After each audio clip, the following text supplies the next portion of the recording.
শঙ্কর চরিত।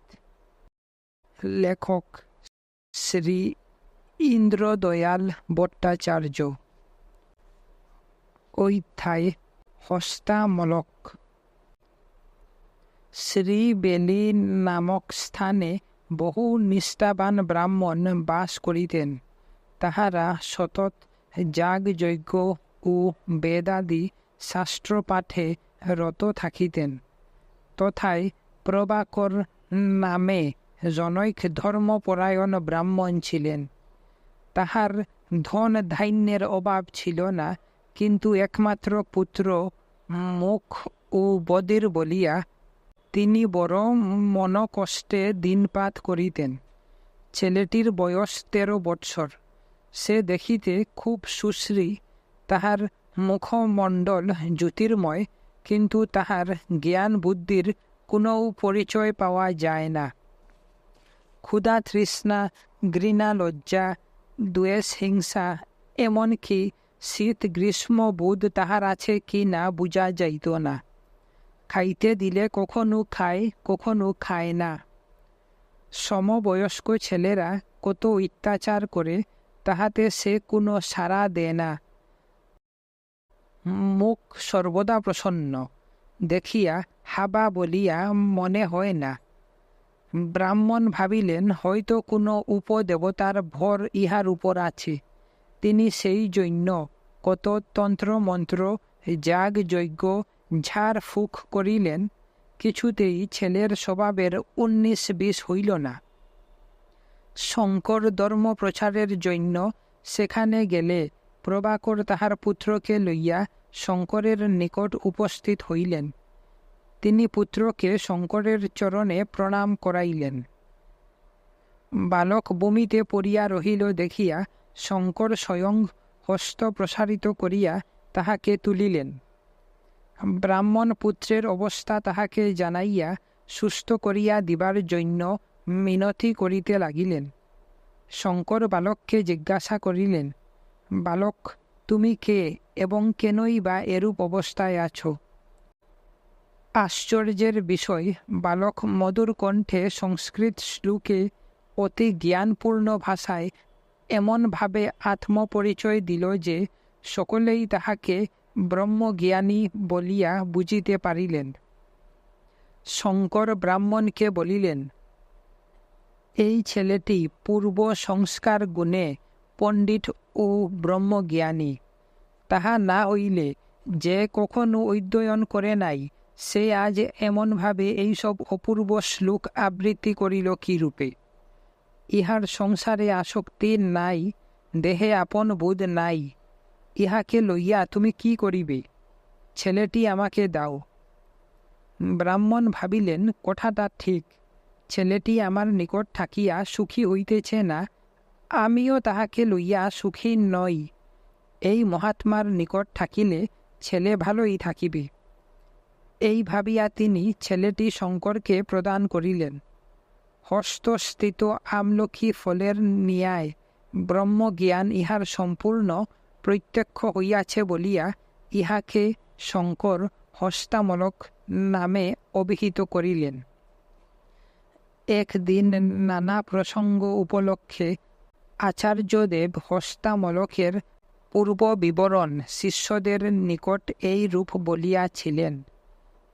একদা প্রভাকরের পত্নী 2 বৎসর বয়স্ক একটি পুত্রকে সঙ্গে লইয়া যমুনাতে স্নান করিতে গিয়াছিলেন। যমুনা তীরে এক যোগী বাস করিতেন।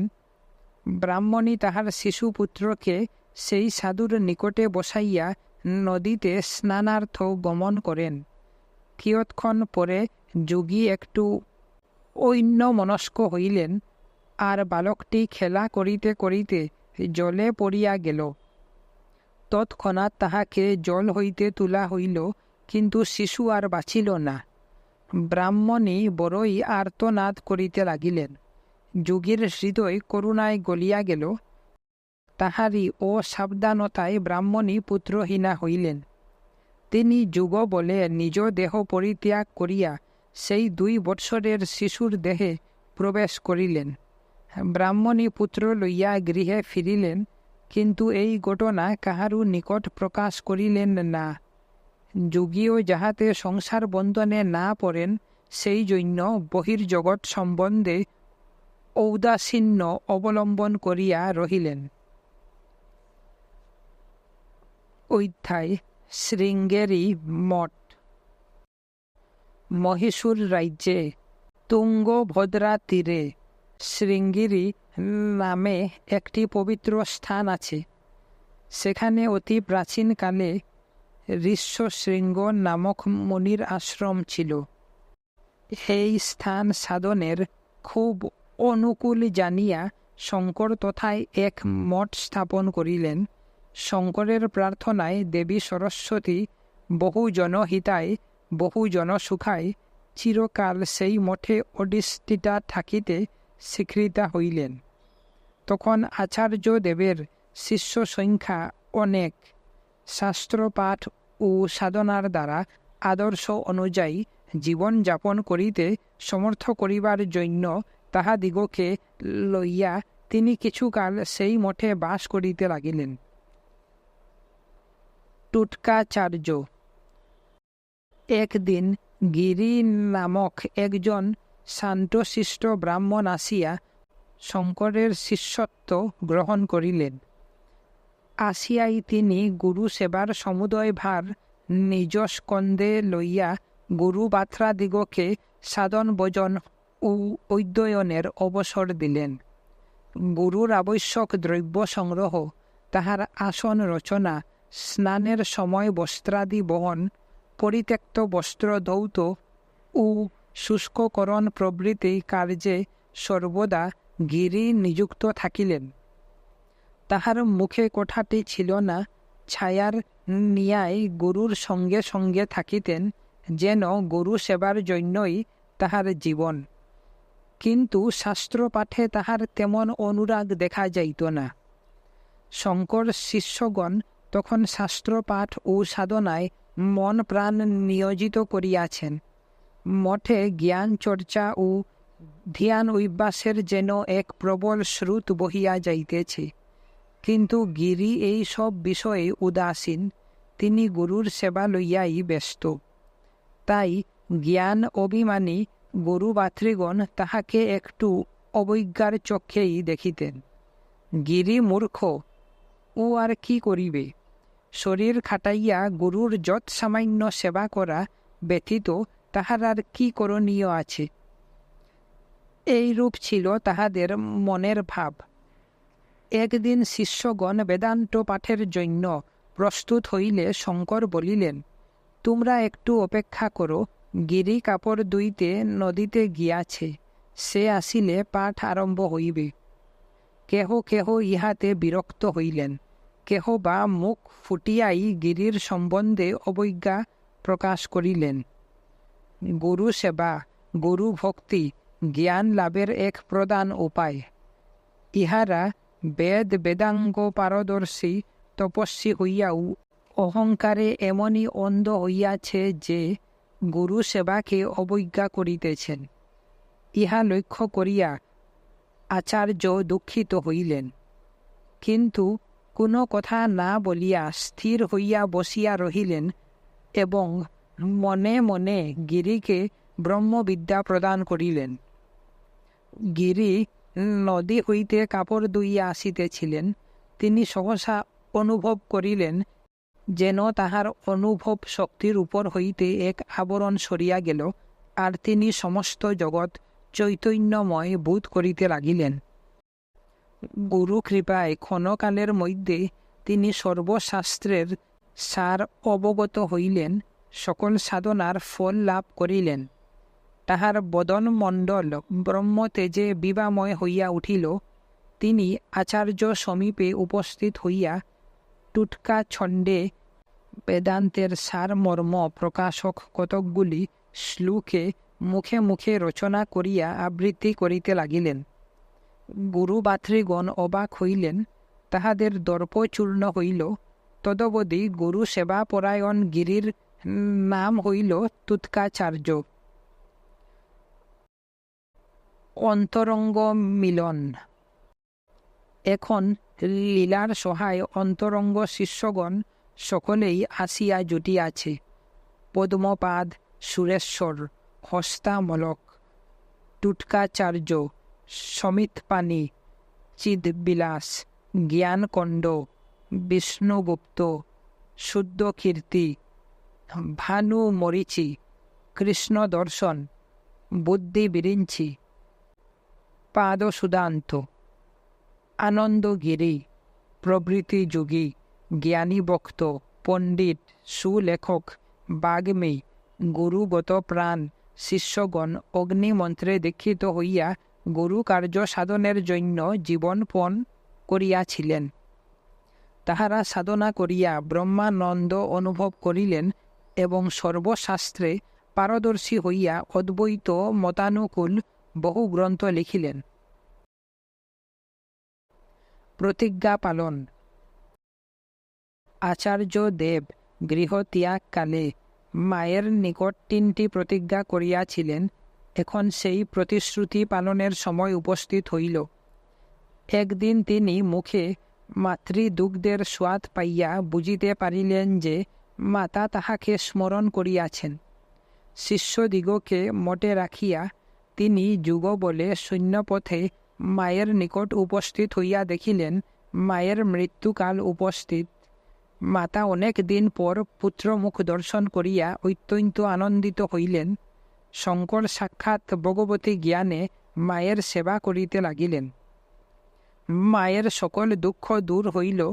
কয়েকদিন পর তাহার মৃত্যু সময় উপস্থিত হইলে শঙ্কর মায়ের ইষ্ট দেবতা বিষ্ণুকে স্মরণ করিলেন। শঙ্করের প্রার্থনায় বিষ্ণু আসিয়া দেখা দিলেন। বিশিষ্টা দেবী সেই মূর্তি দর্শন করিতে করিতে বৈকুণ্ঠে প্রস্থান করিলেন। শঙ্কর জ্ঞাতিগণকে মায়ের সৎকারে সহায়তা করিতে বলিলে তাহারা সাহায্য করা দূরে কথা, শঙ্করকে নানা কটু কথা বলিতে লাগিল এবং তাহার মায়ের অনেক নিন্দা করিল। তাহারা ভাবিল তিনি অল্প বয়সে না বুঝিয়া সন্ন্যাসী হইয়াছেন, এখন সংসারী হইবেন। যেসব বিষয় সম্পত্তি তাহারা এখন ভোগ করিতেছে সব কারিয়া লইবেন। শঙ্কর জ্ঞাতিগণের ব্যবহারে ব্যথিত হইলেন, বিশেষত মাতৃনিন্দায় তাহাদের উপর ক্রুদ্ধ হইলেন। তিনি একাকী গৃহের প্রাঙ্গণেই মায়ের মৃতদেহের সৎকার করিলেন এবং জ্ঞাতিগণকে দণ্ড দিবার জন্য 3টি অভিশাপ প্রদান করিলেন। অভিশাপগুলি এই: তাহারা গৃহ প্রাঙ্গণে মৃতদেহের সৎকার করিবে, কোন সন্ন্যাসী তাহাদের অন্ন গ্রহণ করিবেন না, তাহারা বেদ পাঠ করিতে পারিবেন না। অভিশাপের কথা শুনিয়া তাহাদের চমক ভাঙ্গিল। তাহারা ভয়ে শঙ্করের চরণে পড়িয়া সাপ মুক্তির জন্য কাকুতি মিনতি করিতে লাগিল। দয়াময় আচার্যদেব তাহাদিগকে বেদ পাঠের অধিকার দিয়া 3য় সাপটি মোচন করিলেন। এখনও কালাডি গ্রামের ব্রাহ্মণগণ অপর 2টি অভিশাপ মানিয়া চলেন। শঙ্কর কেরল দেশে ভ্রমণ করিয়া দেশের সামাজিক উন্নতির জন্য নানা সদাচার প্রবর্তন করিতে লাগিলেন। গুরুগত প্রাণ শিষ্যগণও আসিয়া গুরুর সহিত মিলিত হইয়া তাহার কার্যে যোগ দিলেন। পদ্মপাদের তীর্থ ভ্রমণ। শৃঙ্গেরি মঠে যখন সন্ন্যাসীগণ সাধন সাধ্যায়ে মাতিয়া উঠিলেন, তখন পদ্মপাদের মনে নিরবলম্বন নিরাশ্রয় পরিব্রাজক হইয়া তীর্থে ভ্রমণ করিবার ইচ্ছা প্রবল হইয়া উঠিল। প্রথমত ইহাতে আচার্যদেবের সম্মতি ছিল না, কিন্তু শিষ্যের প্রবল আগ্রহ দেখিয়া শেষে অনুমোদন করিলেন। পদ্মপাদ গুরুর নিকট হইতে বিদায় লইয়া উত্তর ভারতের তীর্থসমূহ দর্শনান্তে দক্ষিণা পথে আসিলেন। তথাকার তীর্থসমূহ দর্শন করিতে করিতে তিনি রামেশ্বর যাইবার পথে শ্রীরঙ্গমে উপস্থিত হন। সেখানে তাহার মাতুলালয় ছিল। 2-1 দিন বিশ্রাম করিবার জন্য তিনি সেখানে গেলেন। ভ্রমণকালেও পদ্মপাদ শাস্ত্রচর্চা একেবারে ত্যাগ করেন নাই। একখানা পুস্তক সঙ্গে রাখিতেন। তাহার স্বরচিত অদ্বৈত বেদান্ত সম্বন্ধীয় একখানা গ্রন্থ তাহার সঙ্গে ছিল। তাহার মাতুল সেই গ্রন্থখানা পাঠ করিলেন। তিনি ছিলেন প্রভাকরের শিষ্য, কুমারিল ভট্টের মতাবলম্বী। ভাগিনের গ্রন্থে তাহাদের সম্প্রদায়ের মত সম্পূর্ণরূপে খণ্ডিত দেখিয়া তিনি ঈর্ষায় জ্বলিয়া গেলেন, কিন্তু মনের ভাব গোপনে রাখিয়া গ্রন্থের খুব প্রশংসা করিলেন। সাম্প্রদায়িকতা মানুষের ধর্ম তো নষ্ট করেই, পরন্তু তাহাকে কখনো কখনো পশুরু অদম করিয়া তোলে। নিজ মতের বিরোধী গ্রন্থের অস্তিত্ব মাতুলের হৃদয়ে যেন সেলের নিয়ায় বিদ্ধ হইয়া রহিল। তাহার মনে হইল, এই গ্রন্থ নষ্ট করিতে না পারিলে যেন তাহার জীবনই বিফল। সত্যর এক সুযোগও উপস্থিত হইল। পদ্মপাদ স্থির করিলেন, রামেশ্বর দর্শন করিয়া আবার শ্রীরঙ্গমে ফিরিয়া আসিবেন এবং তথা হইতে গিয়া গুরুর সঙ্গে মিলিত হইবেন। মাতুল বলিলেন, পুস্তক কয়খানা সঙ্গে সঙ্গে বহিয়া লাভ কি? এখানে রাখিয়া গেলেই তো চলে। পদ্মপাদ মাতুলের প্রস্তাবে সম্মত হইলেন। মাতুল এবার স্বমত বিরোধী গ্রন্থখানি হাতে পাইয়া বড়ই হৃষ্ট হইলেন। পদ্মপাদ চলিয়া গেলে মাতুল গ্রন্থখানি ধ্বংস করিবার উপায় চিন্তা করিতে লাগিলেন। লোকের চক্ষে দুলি দিতে হইবে, বিশেষত তেজস্বী তপস্বী ভাগিনেকে একটা কিছু বলিয়া বুলাইতে হইবে। এই সব ৭-৫ ভাবিয়া অবশেষে ঈর্ষায় উন্মত্ত হইয়া গ্রন্থের অস্তিত্ব লোপ করিবার জন্য নিজের ঘরেই আগুন দিলেন। ঘরখানা যখন জ্বলিয়া উঠিল, তখন কৃত্রিম সুখে আর্তনাদ করিয়া তিনি গ্রামবাসীকে সাহায্যের জন্য আহ্বান করিতে লাগিলেন। পদ্মপাদ রামেশ্বর দর্শন করিয়া ফিরিলে মাতুল গ্রন্থের জন্য বড়ই অনুশোচনা করিতে লাগিলেন। পদ্মপাদ বলিলেন, এই গ্রন্থের জন্য আপনি সুখ করিবেন না, আমি অনায়াসে আবার তাহা রচনা করিতে পারিব। এই কথা শুনিয়া মাতুল বড় ভীত হইলেন। হায়, বেচারি যে শত্রু সংহার করিতে নিজের ঘরে আগুন দিল, তাহার মূল যে রহিয়া গিয়াছে। এবার তিনি মূল উৎপাটনের জন্য পদ্মপাদের খাদ্যের সঙ্গে এক প্রকার বিষ মাখাইয়া দিলেন। তাহাতে তাহার মস্তিষ্ক এমন দুর্বল হইয়া পড়িল যে আর পুস্তক লিখিবার শক্তি রহিল না। গুরুর উপদেশ না শুনিয়া নিজের বুদ্ধি অনুসরণ করিবার এই ফল দেখিয়া পদ্মপাদ বড়ই লজ্জিত ও মর্মাহত হইলেন। তিনি নিষ্প্রভ ও অতি বিমর্ষ হইয়া কেরল দেশে গুরুর নিকট উপস্থিত হইলেন। ত্রিকালজ্ঞ আচার্যদেব শিষ্যের দুর্দশায় ব্যথিত হইলেন।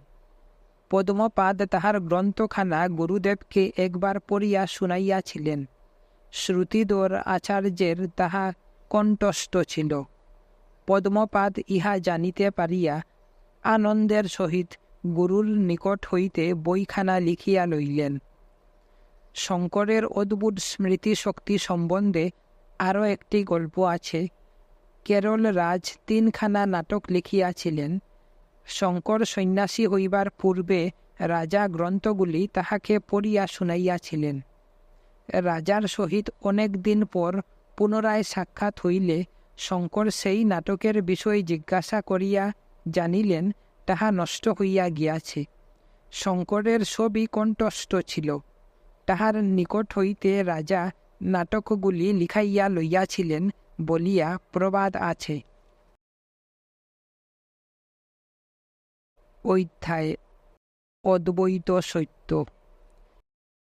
সেতুবন্ধ রামেশ্বরের নিকট মৈদার্জুন নামক স্থানে এক প্রসিদ্ধ শিব মন্দির ছিল।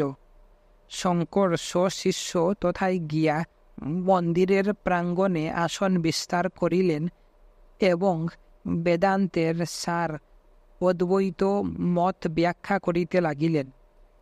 দেশের পণ্ডিত জ্ঞানী অশিক্ষিত সকলেই উপদেশ শুনিতে আসিলেন। তাহার পাণ্ডিত্য, বাগ্মিতায় এবং অপূর্ব মুখশ্রীতে সকলে শ্রদ্ধান্বিত, প্রীত ও মোহিত হইলেন। বাল্যকাল হইতে মানুষ যে প্রকার চিন্তা অভ্যাস করে, অধিক বয়সে তাহা পরিবর্তন করিতে বড় কষ্ট হয়। অধিকাংশ লোক তাহা পারে না। বিশেষত সামান্য মানুষ নিজেকে সমস্ত জগৎ ব্রহ্মাণ্ড ব্যাপী চৈতন্যময় সত্তা ভাবিতে বড় ভয় পায়। ইহা অত্যন্ত অসম্ভব মনে করে, আর ভাবে তাহার এত সুখের এই ক্ষুদ্র আমিটাকে ছাড়িয়া দিলে সবই গেল। যদি সবই ব্রহ্ম, তবে রূপ, রস, গন্ধ, স্পর্শ, শব্দ সবই লোপ পাইবে, তবে আর কি লইয়া থাকিব? এই ভাবিয়া মানুষ চারিদিকে অন্ধকার দেখে। শঙ্কর যুক্তি ও শাস্ত্রের সমর্থন দেখাইয়া সকলের বুদ্ধি অদ্বৈতমুখী করিলেন। তথাপি অনেকের হৃদয় সন্দেহ দুলায় দুলিতে লাগিল। কিন্তু এই জ্বলন্ত অনল সম তেজস্বী সন্ন্যাসী যুবকের সম্মুখে জোরে শ্বাস ফেলিতেও ভয় হয়, কথা বলা তো দূরের কথা। অবশেষে এক বৃদ্ধ ব্রাহ্মণ সাহসে ভর করিয়া দাঁড়াইয়া উঠিয়া বলিতে লাগিলেন, হে মহাত্মন, আপনার অসাধারণ বিদ্যাবুদ্ধি ও বাগ্মিতায় আমরা মুগ্ধ হইয়াছি। কিন্তু বিদ্যাবুদ্ধি ও বাগ্মিতায় ধর্ম নির্ণয় হয় না। যাহার বুদ্ধি বেশি, সে সব বিষয়েই তাহার মতের অনুকূল যুক্তি দিতে পারে। এমনকি যুক্তি বলে সত্যকে মিথ্যা, মিথ্যাকে সত্য বলিয়া সাধারণ লোককে বুঝাইবার ক্ষমতাও কাহারু কাহারু থাকে।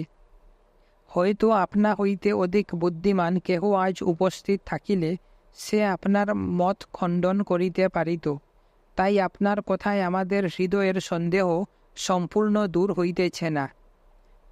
আপনি মহাযোগী, সিদ্ধ পুরুষ, ভগবান অবশ্যই আপনার কথা শুনেন।